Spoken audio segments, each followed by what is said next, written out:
Oh, this is one of the best views of San Francisco Bay. The city's gathered all around, SFO right down below. You can even see Mount Diablo in the distance. Well, it was on this ridge in November 1769 that the bay was seen for the very first time by people of European heritage. Members of a Spanish expedition had been struggling their way northward for many months from Baja California in search of Monterey Bay. Well, they didn't identify that bay, but they stumbled into this one. And the human history of Northern California changed forever in profound and poignant ways. For hundreds of years, European merchants and pirates plied Pacific waters off Northern California without ever sighting San Francisco Bay, until 1769, when Juan Gaspar de Portolá led the first overland expedition up the California coast and eventually across these lands where native Ohlone people had lived for many thousands of years. This is a pretty significant point in California's history, both for native people and for the rest of us. The native people living here generously welcomed these strange and desperate travelers with food and guidance, never imagining the dire consequences that would eventually befall them. Reality is that our people almost got wiped out. 2019 marks the 250th anniversary of that first fateful contact, which triggered on these shores a tidal wave of social change, sweeping the Ohlone towards the brink of extinction and giving birth to modern California. None of us would be here, for better or worse, if it wasn't for what happened right at this spot. San Mateo County is commemorating this historic event with the establishment of an interpretive trail we'll all be able to follow. San Mateo County is working with many other open space groups, including State Parks, my agency, to try and create a route that replicates or follows as best as possible the original route of exploration. Portolá's journey began in Loreto in Baja California. Over 11 arduous months, 64 men with 200 horses and mules ventured northward in search of Monterey Bay, described by Spanish seafarers 167 years earlier.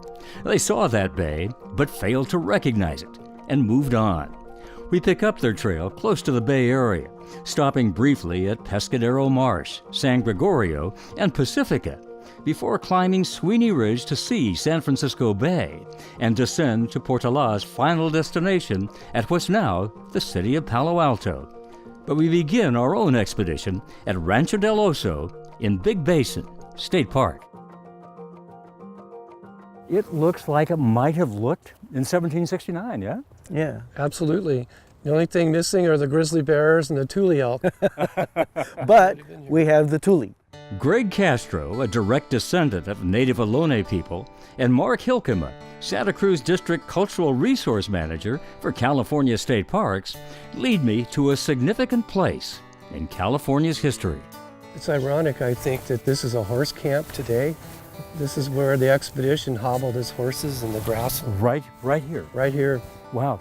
A pasture for horses now, as it was then, this could have been the end of the expedition for the exhausted men who arrived here, lost, starving, and dying of scurvy. Some of the soldiers were so ill that the expedition stopped, laid them out on the grass, and Father Crespi gave last rites, supreme unction to them, thinking that this would be the ending point for those soldiers and that they would be buried here. Wow, they were starving, they were weak, they just couldn't maybe go on, huh? Right. Here along the banks of Waddell Creek, Portolá almost turned back. History hung in the balance. I think it's amazing that history is fated by such a fine line that if they had stopped here, they would have returned all the way back to Baja and never known about San Francisco Bay and actually spared the native people what was yet to come. It would have been a dramatically different history, at least. As fate would have it, the sick and famished men just happened to eat some native manzanita berries here, full of vitamin C. Their scurvy swiftly subsided, and they were just strong enough to continue a few more miles to an Ohlone village in Quiraste Valley. So we greeted them, gave them safe passage, fed them perhaps, and then helped them continue on to the next community, not knowing they would come back, not knowing the after effects and the future history that was going to happen. Ohlone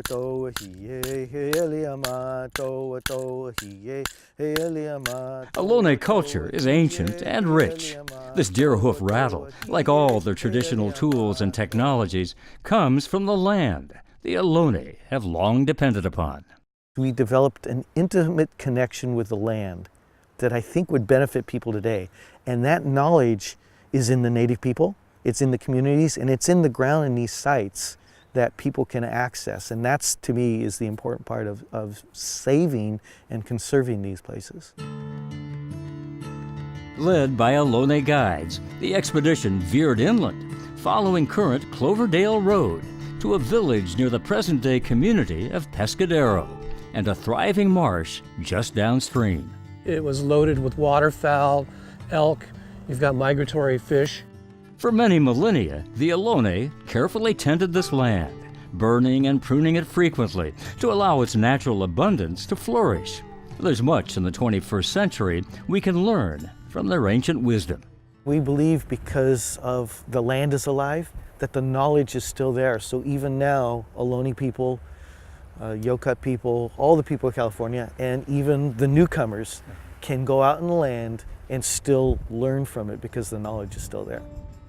Native guides next led the expedition to what's now San Gregorio, then the village of Ohlone, the root word for Ohlone.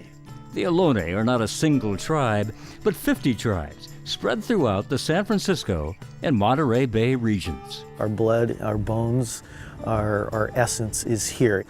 And that just strengthens the bond that we have with our landscapes of wanting to protect it and make sure those ancestors are taken care of, as well as the land itself. Despite all the changes, Portolá and his native guides might well recognize this now largely protected terrain of the gorgeous San Mateo coast, saved from suburbanization with strong public support. Its many public parks and open spaces beckoning us to forge our own bonds with the Ohlone and their sacred land. The trail north traversed Montera Mountain to the village of Puristock, now the Sanchez Adobe Historic Site in Pacifica. We're greeted there by what Greg calls an animal ancestor, a messenger from the elders, acknowledging our presence where Portolá was welcomed again and camped. Just 17 years later, this was to become an outpost of Mission Dolores in San Francisco, with tragic and long-lasting outcomes for the Ohlone. And at this outpost, most of the coastal tribes that we just visited in our journey were brought in here. This is where the conversions went on. And once you checked in at the mission, you were not free to leave. Independent and self-reliant for countless generations, the Ohlone were cut off from their lands and their ways of life.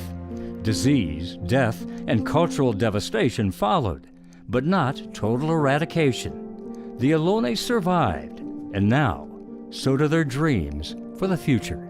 Acknowledging the history that really happened is a really important part of, I think, the healing that we all have to do. And to me, that's what really this work is on the Portola Trail, is about not just acknowledging history, but healing from it.